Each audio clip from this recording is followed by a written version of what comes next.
Hello, my name's Daniel Sweetser, and I'm reading from my novel Hope Starts Small. And this morning I'm reading Chapter 8, Part 2, Small Fences. Frank's experience with deer at the house in town had convinced him that whatever else he did, he would need to protect his plants with a fence. The part that he hadn't quite figured out yet was what kind of fence he would use. And so, in advance of what might likely become a tremendous expense to fence the largest field and back, Frank took any opportunity he could to build prototypes. He started with a fence around the greenhouse. The area was small and self-contained, and early on everything he cared about was secured there. He built a fence from chicken wire and 6-foot steel T-posts. He used garden staples to secure the bottom to prevent rabbits and other critters from making their way in. He was glad to have everything secured, but that fence was a pain to set up. It was unwieldy. The chicken wire would not line up straight unless the posts were level with each other, which was not going to be an option in the larger field. And this meant that instead it would bow, awkwardly between the posts. It was also expensive. Chicken wire is not cheap, although certainly there are more expensive options. It cost him close to $200 just to fence in a small area that was maybe 10 by 20 feet.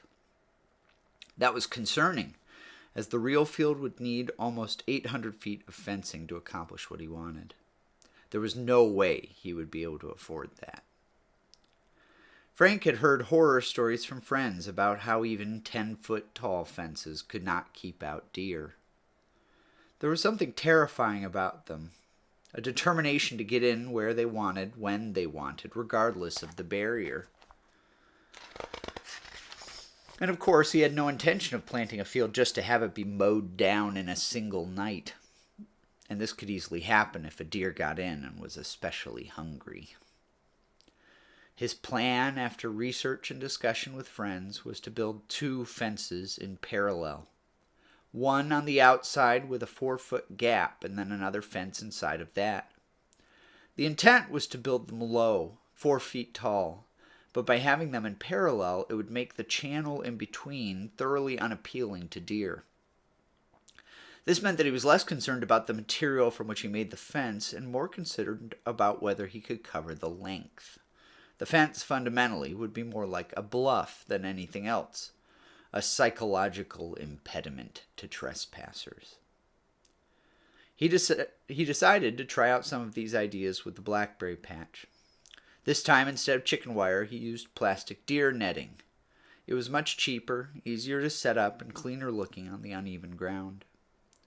He still used steel T-posts, but he was able to use fewer of them over longer distances, because the deer netting was lighter. And then, in an admission that this would never keep out rabbits, he laid down chicken wire at a much shorter height around the perimeter.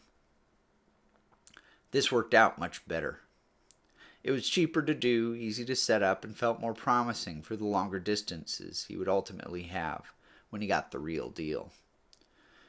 He still couldn't afford even that yet, but this solution at least brought the cost of the larger fence into the realm of reality.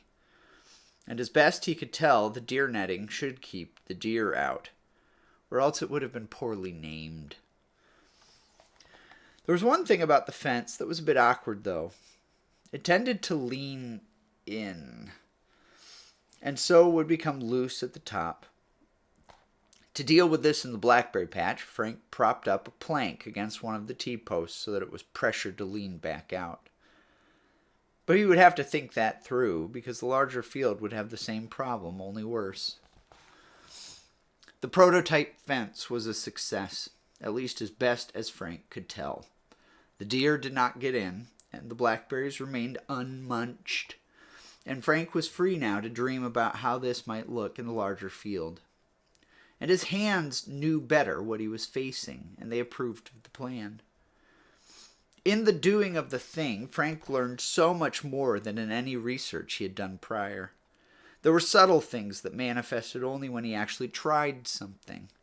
Regardless of how much he studied, he learned in the first 5 minutes of setting up the chicken wire fence that it was a bad plan.